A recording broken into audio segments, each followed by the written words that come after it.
even then, the weight of who to choose was enormous, and I gave up. I had selected another young man that I thought was a pretty good Harry Potter. But Chris was adamant about Daniel Radcliffe, and bless him, he was right. In a way that he picked the actor that could, the young, very young actor that could carry six, seven, eight films or whatever it was, and be able to carry it as he aged and during the shooting of those films. So it was an enormous weight, and my respect for him, and not only as a director of the film, but as the director who had to cast that film. Uh, my admiration is ginormous for him to having done that and succeeding.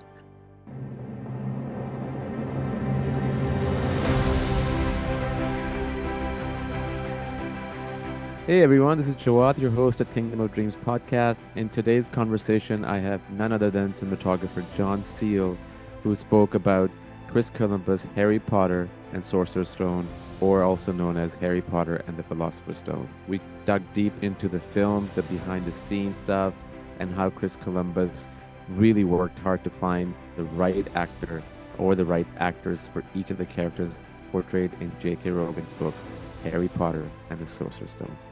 I'd heard about the book very vaguely, to be honest, that it was potentially being mooted as a very popular book and would sell well.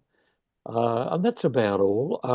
Then somehow I ended up in London for some reason, and I was being approached by Richard Donner, in fact, to possibly Mm. shoot a film in England. And I happened to be there. So I rang Richard and I said, Richard, I'm in England. Would you like me to catch up with anything, if anything to see and get ahead on this? And he said, oh, yeah, sure. So I hooked up with the locations manager, and away we went through the looking at piles of rocks and old cathedrals and castles and things like that. And then I vaguely heard as well that my good friend, and I'll say that, Duncan Henderson, was in London. And I thought, oh, I wonder what he's doing there. So I thought I'll ring him. And I found out where he was. I think I had his mobile number, and I rang that, and he answered. And he said, well, where are you? And I said, well, I'm in London and I'm getting on a plane in the next couple of hours back to Australia.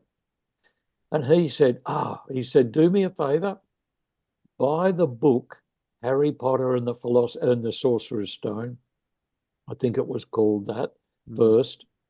Yeah, Um, yeah, read it yeah. on the plane and tell me what you think, because I think you might have the film if you want it, which was lovely. See, because with Chris Columbus, he had approached me a couple of times years before on other projects. And unfortunately, I wasn't available for them and had to pass on them because of that. But Duncan quickly outlined and said that Chris was directing Harry Potter. And if I read the book and when I landed in Australia, let him know straight away, because potentially I might have it. So I read the book on the plane on the way home and landed and rang him straight away and said, love to do it. It was visually would be an exciting, challenging movie to make. It was also a fascinating first book to read. I think a lot of people found that. And off I went. I had nothing. Richard Donner's film crashed and burned. So I had nothing and to work on. And so I just rang Duncan straight back and said, I'd love to be involved if it's possible. And, a couple of months later, I was in England. Amazing. And had you done anything in terms of intensity of special effects and visual effects that film has something of that nature up until that point, or was it something at the first time in that kind of like capacity? Not really, not to that extent, but had dabbled in smaller um, examples of what was becoming a digital revolution as far as post work Mm.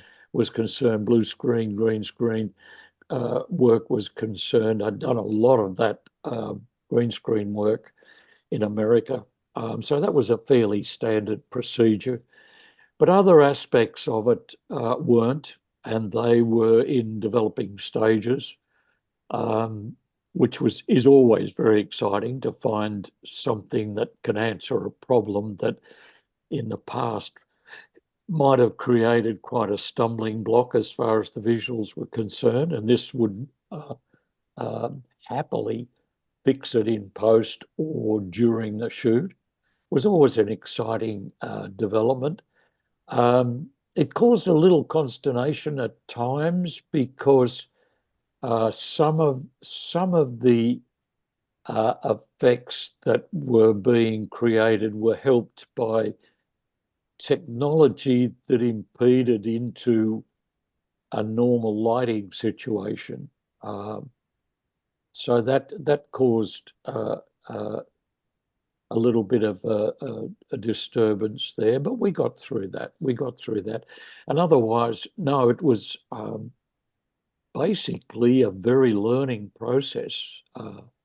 Every film I felt around that era and still to this day is a learning era of new technology that's coming in on mainly on the post, I suppose, but developments of cameras and lights and sound equipment and all of that is quite exciting for the younger person coming into the game. So we I think battled through our problems using what we felt through. Rob Legato was the cutting edge of the technology available at that stage. Right. And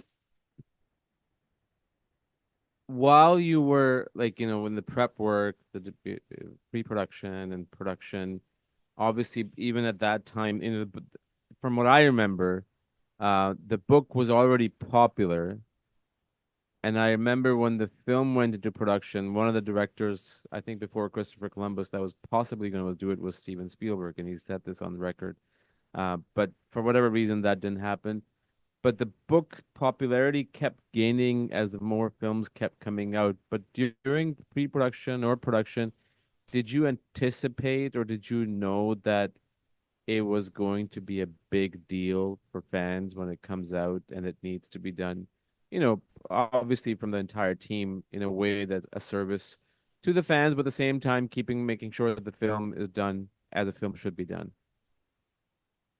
I think so, yes, because by the time I'd read the book, which was fairly late in the publishing of the book, it was already starting. We could tell it was already starting in England, particularly. It was on a roll, so the potential was there. And by the time I think pre-production started, the potential of a success was definitely there, I felt, for the film, um, because the book by then had already become basically a bestseller. So we knew there was well, I did. I felt there was a potential. I know Chris did too, because his casting was incredible. It thousands of kids were video tested and then later film tested as we got closer to the beginning of shoot. Um, and honestly, I've got to say that the weight on his shoulders, bringing together a film that, from that the sale and the popularity of the book and the anticipation of a film, that weight on his shoulders must have been enormous. I don't know how he slept at night to cast that movie and to direct it. And I know that there was um, certain sort of aspects of the film that J.K. Rowling wanted included from the book. Very much English actors and quite a few demands that I don't think were uh, a stumbling block for Chris at all, but I think it added weight to his shoulders as far as getting the cast together for that film. Um, we did, he honed it down to quite a number of young people to go on film, and I was involved in that. Came into pre-production fairly early um, to do that and set it up. But even then, the weight of who to choose was enormous, and I gave up. I had selected another young man that I thought was a pretty good Harry Potter. But Chris was adamant about Daniel Radcliffe, and Mm. bless him, he was right in a way that he picked the actor that could, the young, very young actor that could carry 6, 7, 8 films or whatever it was, and be able to carry it as he aged and during the shooting of those films. So, my admiration for him is just enormous because of that weight on his shoulders to cast the um, characters of from the book onto the film, and to be able to cast characters that could carry Yeah. the characters all the way through 7 films as they grew up. Um, I mean, I remember young Daniel started to shave on the first one, so that was an indication of puberty screaming in on these kids, and wonderful situations with the actors, young actors.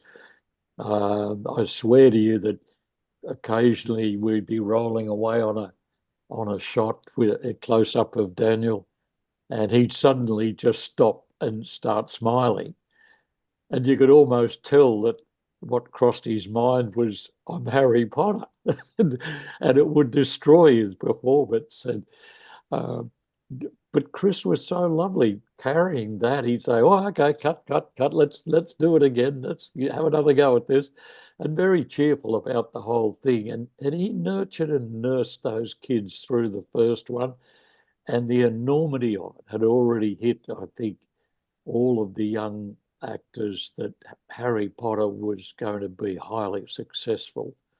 Um, Emma Watson was incredible. Uh, Little lady, she knew everybody else's dialogue, and we had to stop her quite a lot from mouthing. She would say her line, and then whoever she was talking to would be saying their line, and she would be mouthing the words because she knew them as well. And if they faltered, she could prompt them. So she not only knew her own lines back to front, but she knew everybody else's. She was hilarious. Um, and that was in the first film. So casting that, as far as Chris is concerned, a massive job and very, very well done, I must say. Chris Columbus, I mean, for those who don't know, he wrote The Goonies, he wrote Gremlins, he directed Home Alone 1 and 2, all these kids-based movies, Mrs. Doubtfire, Stepmom, 9 Months. And he has this ability. I mean, I was watching Harry Potter today after a long time, and anytime Daniel smiled, like in his character smiled, it kind of reminded me of Macaulay Culkin from Home Alone, like that same kind of, very radiant smile that just pulls you in.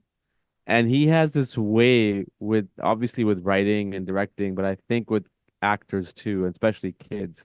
And he just has this ability to figure them out. And you can see that in the film. You could clearly see that in the film how easy and relaxed all these kids were to be able to not only play such a big, set of characters, but to be in the movie possibly for the first time ever. If not, maybe, they probably had done some TV work, I think. Um, but yeah, no, hats off to him. I mean, he's making his next film now with Don Burgess, something called Thursday. I think Spielberg is producing it. It has a big cast, but he's one of my favorites. But you mentioned J.K. Rowling. Was she on the set most of the time, Well, if at no, all? no, not at all. She did pop in once that I remember. Uh, and she came through, and I think David Heyman was quickly introducing her to various heads of department. Um, but she was fairly um, fairly distant in a way. I think she didn't really know what a film set was like or going to be like, and didn't maybe understand a lot of what she was being thrown at her in a very, very quick visit. Um, and I think she was a bit overawed with that. So it wasn't, I felt in my meeting with her, a relaxed meeting. It was, oh, hello, and pleased to meet you. Yes, moving on, and moved on to the next person. So because I don't think she really understood what film crews and who was involved and why.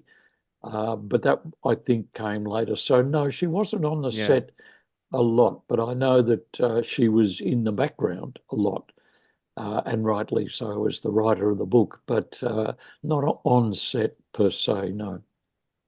I think you're right. She became more involved after a couple of set of films, and because I think she became a producer too, if I'm not mistaken. I don't know on which film, but I had read that. But working with Chris Columbus, you talked about casting and you talked about the bird and everything, but just pure cinematographer director relationship. Any kind of the experience of working with him, along with any kind of story that you may remember, doesn't have to be, just to get an idea of how his sort of approach to storytelling is.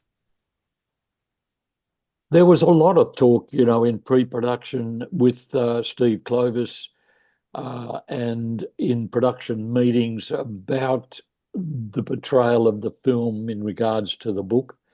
And we know that J.K. Rowling wanted it to be as close to the book as possible. So there was a lot of talk about that. I'll be honest that, that kind of talk can go over the top of my head a bit as a cameraman. But I listen very carefully with a director uh, that I haven't worked with before. I do a lot of listening. I feel I need to find out where their mindset is as far as the book is concerned, and the visual portrayal of that book, how they feel, how dramatic the camera will be, or the lighting, or the combination of that with editing, how many cameras we put in. We I was well into a multiple camera mode at that stage. And we agreed that with Harry Potter, we would put in as many cameras as we could because of the fact that the kids were pretty inexperienced. And it was the sort of thing where I feel, and I agreed with Chris, that to put the cameras in on all the kids that were primary to that scene um, would essentially capture the moments of performance that were needed by Richard Francis Bruce, the editor. And I agreed to that totally because I love doing multiple cameras. I love the challenge of cross shooting with them and making the lighting fully acceptable under those conditions. I'd been working on it for years, and it wasn't a scary thing at all. But even back then, in the early 80s, it was a scary thing to a lot of cameramen to have to or be asked or forced to shoot multiple cameras, certainly not cross shooting. So there was a sort of a sense of technical limbo there as to whether or not multiple camera shooting for cinema was acceptable, or would it be, totally acceptable on the grounds that the images were still of a standard of quality that cinema could convey, and not make the film look like television. And I think that was the big challenge back then. So it came as a little bit of a shock, I've got to be honest, with the English crew, that we did go with 4, 6 cameras, had the operators there to do it.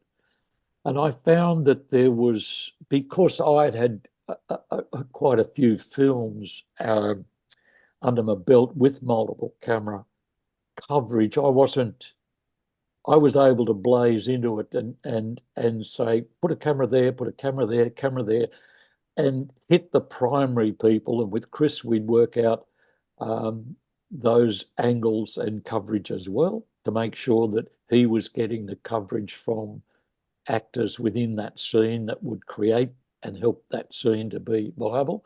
Then I was able to then go to the crew and say, right, camera there, camera there, camera there, camera there. And it did in the beginnings, with the English camera crew, that I felt unfortunately weren't au fait with multiple camera. And so it took a little bit of urging to get those cameras in. And quickly, I like to work very, very quickly as I can, keeping actors hot, don't let them fall out of character. All of that, I think, with multiple camera shooting back then in the early 80s for me was essential to help make films. And so I found there was a little bit of um, um, awkwardness in asking for multiple camera and zoom lenses, and that the operators weren't using geared heads, they were using hydraulic heads with a zoom control that would enable them to change the size of the shot during shooting. And I tried to say to these camera operators, you on this film with these kids, and the value of the production we need to get and performance from these kids, the multiple cameras are going in, the zooms are there for you to change size to suit the performance. And as the camera operators, you're almost going to be like you're shooting a football game where you don't know what's going to happen, and you need the zoom to change your frame size to suit the situation, even if it is, um, even if it wrecks a shot and we do a take 2, you can quickly change it, but you change them. Don't come to me and say, I think I should be a bit wider. Just change the size. You're the camera operator. You're making the movie. You're shooting the movie. You understand what's happening. You know that it's a single. And if they're rocking around a bit much and you need to be a bit wider, then just go wider. So that took um, a little bit of training, I might put it down as, to get their mindset into the fact that as camera operators, we were really shooting very inexperienced young kids who were pretty um, naive to the technology that normally would be demanded, hitting marks so the focus pullers could be, nice and sharp. And we had a few focus problems, again, because of, the kids wouldn't hit the marks and things like that. So I did a lot of buying of beer, oh, buying beers for them and telling them, like, listen, these kids are out of control. Be ready for anything. Don't think they're going to hit marks, because they're not. Your mindset has to be, this is a football game and you don't know where they're going to go. And please be technical as far as that's concerned, and grab every second that we can that's sharp, because Richard, Francis Booth, and obviously Chris in post would need to have the availability of every shot as crisp as possible and as good as possible. So it's up to you to get it. So there was a little bit of a learning lesson there for a lot of our camera crew. But once we settled into once the mindset settled in, away we went. And I hope, in hindsight, that Chris got the film that he wanted as far as editing and the post was concerned. It's interesting you talked about camera operators and going a bit wider and treating it like a football game. Sometimes, I haven't done it in a while now, but in the past, let's say from 2005 until 2019, 20, I was doing sometimes camera, it's like a second camera operator of any of the projects that I had worked on, whether it was directing a film, whether it was a live event. And one of the things that I have learned, when you were talking about that, it kind of hit me, is that you get this ability if you do it a lot of times, especially live stuff, like in real time. You know exactly where certain things are gonna go, and your hand will naturally move the camera in that direction and back and up, and it's just instincts, and they kick in obviously because of your time being spent on it. And I find, for me at least, that having done all that, I kind of went the other way, where it made my job, whenever I did camera operating, like a second camera on anything that I was directing, just to save some budget here and there. It's a beautiful thing. It's just your mind picks it up very, very quickly. You know where this person is going to go, and I think it's a very magical thing to do. It's very true, very true. And that's why I always loved, over the years of camera operating as well as lighting, that you learn to read an actor's eyes as to when they're going to move, what they're going to do, and where you can make it a little more comfortable for the camera to be recording them, and in anticipation of what their movements might be. So there's not a feeling that the camera doesn't know what's going to happen. But sometimes some people, like the great Larry Kasdan, he loved buzzing focus on multiple cameras where actors were given a lot of freedom. And he hit me with a line that during shooting with Larry that stayed with me for the rest of my life. And I know that Larry can't remember he said it, which is probably a great philosopher's mind. But when I went to him and said, look, I'm a little worried, Larry, about dailies because a lot of it's buzzing and things, well, why does it worry you? And I said, well, I just don't want the audience to be sitting there and be more worried about the fact that the focus isn't pin sharp than watching the movie. And he thought for a while, and he said to me, John, he said, I like the idea that the camera's there by invitation, not design.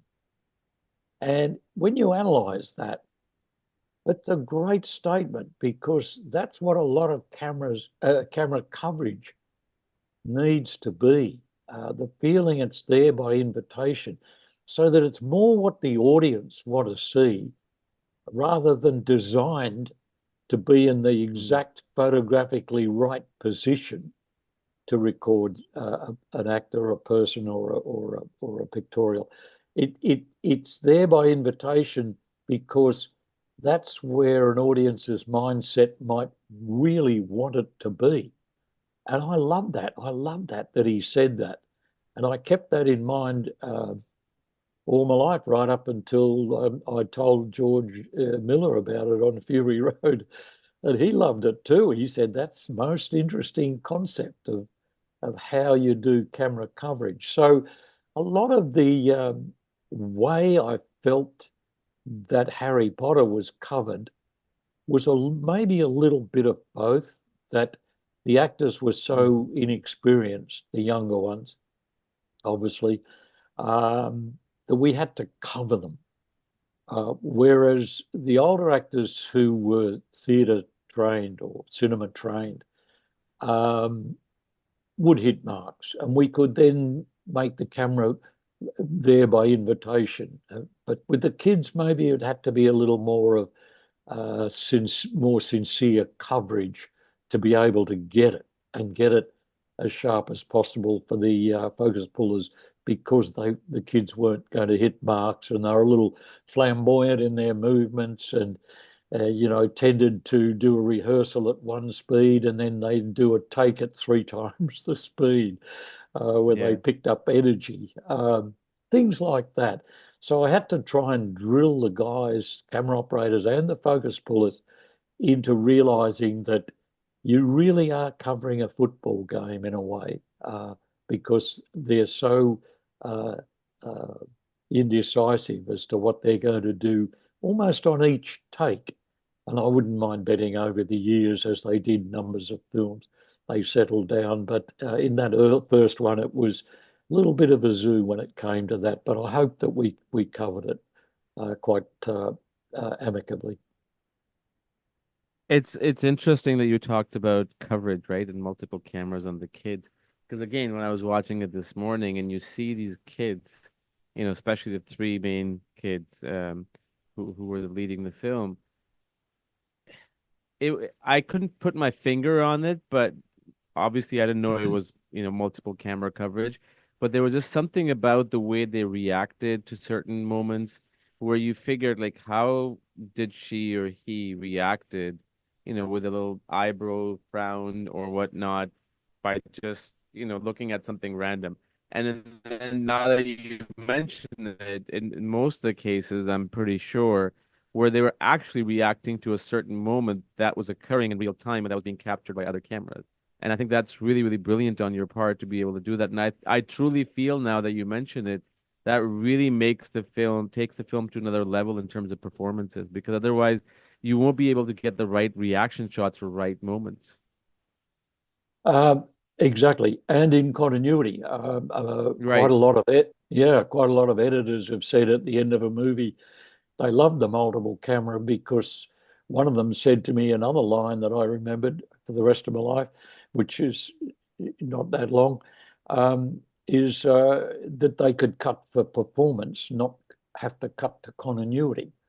Yeah. Um, and so I thought, oh, must help make a better film. So I'm hoping that that combination did work for that. It's very hard to watch the movie and be able to say, well, the beginning of that close up was take one, and then the middle was take three, and then the ending was take five. It's pretty hard to tell that, but Mhm. I do think that what you're saying um, is correct, in that in the early days, I felt that that's what would help make a better film, is to be able to have perfect continuity for cutting, so that the editor can get in there and cut reactions and back to the other person, and the continuity is constant. Because I think the audience can sense an uneasiness in continuity changes between um, cuts that might occur in a dialogue scene. Um, and it's something they probably can never put their finger on what it was, but it's something in the back of their brain says something happened during that night. I can't. That's, to me, is taking them out of the film. So Yep. keeping an audience in the film by a camera that's there by invitation, or multiple cameras that give you perfect continuity cutting in the editing, surely must help settle an audience into watching and understanding uh, the emotion and drama that the director wants to put out on any film. Right. So true. So true. Um, what do you remember a specific scene, whether it was fun to do, whether it was challenging to do, that kind of stands out um, during the production of the first Harry Potter film?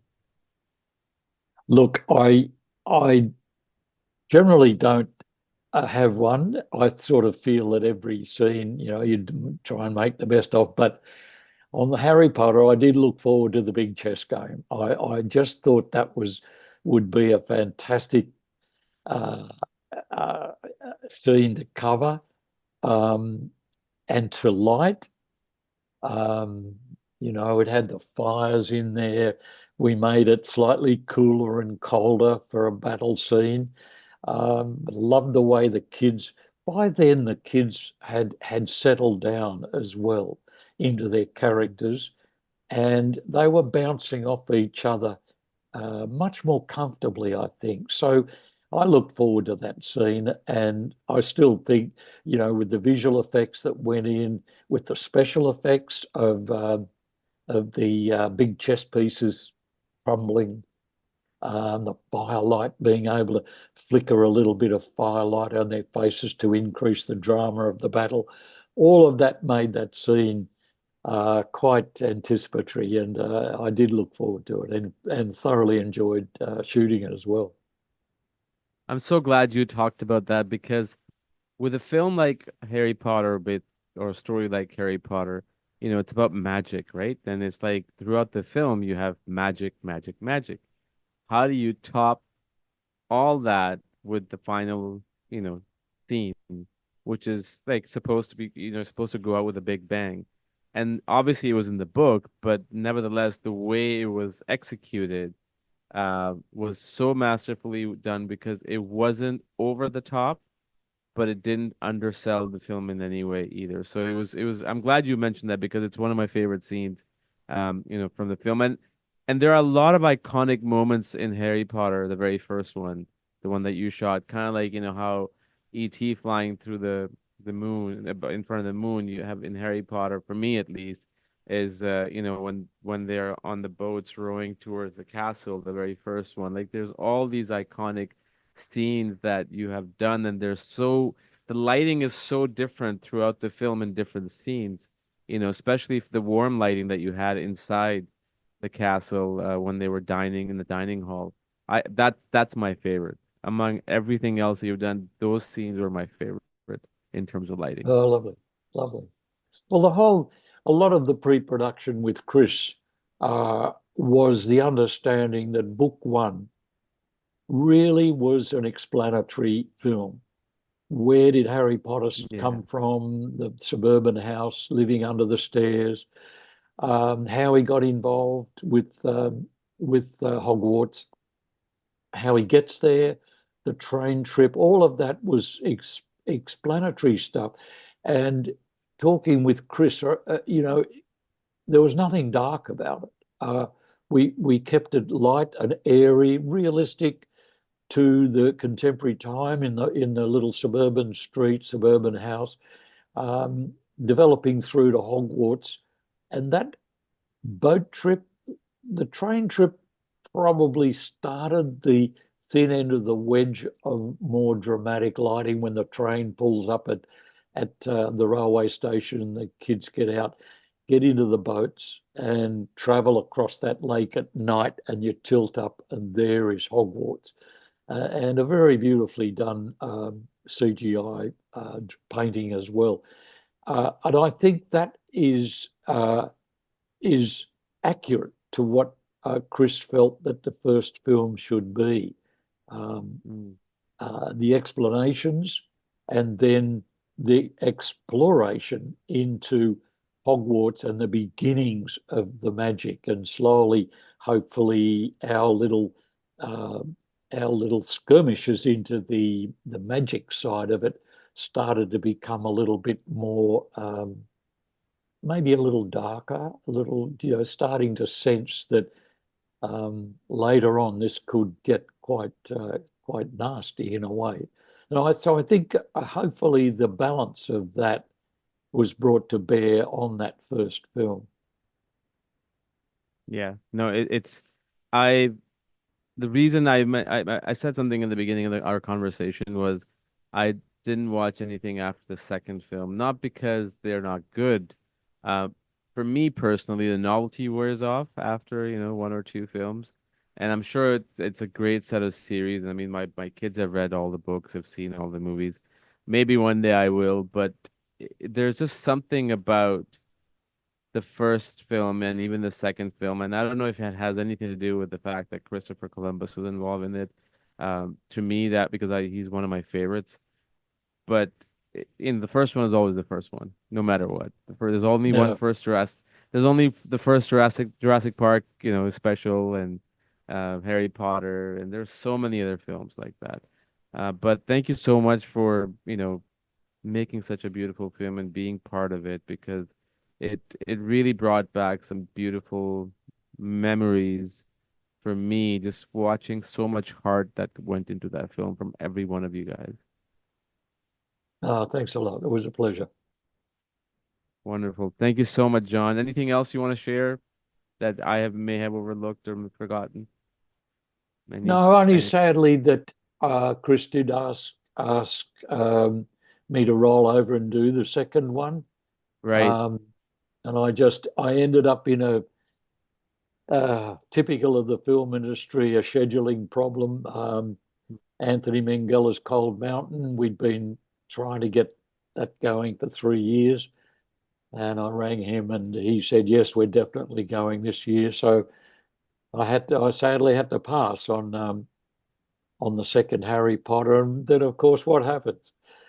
Um, Cold Mountain didn't go either, so I lost that as well. Yeah, but I ended up in Canada with Larry Kasdan, and I thoroughly enjoyed helping him make that film, and getting one of the greatest lines in my mind out of the film industry, that can help making films. So that's life, I suppose, in the fast lane. But a very sad occasion that I did miss the second one, and it would have been lovely to have done the second one to help move it into that more darker and more sinister magic that was going to start developing in the later films. But there you go.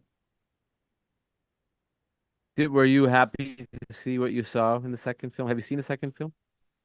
I haven't seen all of it right through. Like you, I tend to fall into a too hard basket with the same old thing. But I've seen quite a bit of it, and I had a nice talk with Roger Pratt before I left London to head back to Australia, and we talked about it, and he did a brilliant job, and I hope that Chris was happy with that, which I think he was, and should have been, because Roger did a great job. So, but a bit disappointing. I couldn't help Chris move it um, into that more sinister era of the Harry Potter films. Yeah. Right. Yeah, no, that's just like you said, it's just the nature of business. You win some, you Uh, lose some, and then you move on. exactly, But exactly. mm, but thank you so much, John, as always. Amazing to have you, and thank you so much for sharing all this wonderful, you know, stories that you talked about on working on Harry Potter and Philosopher's Stone or the Sorcerer's Stone, whichever one they want to call it. That's it. That's it. Thank you very much, Sarah. It was a pleasure.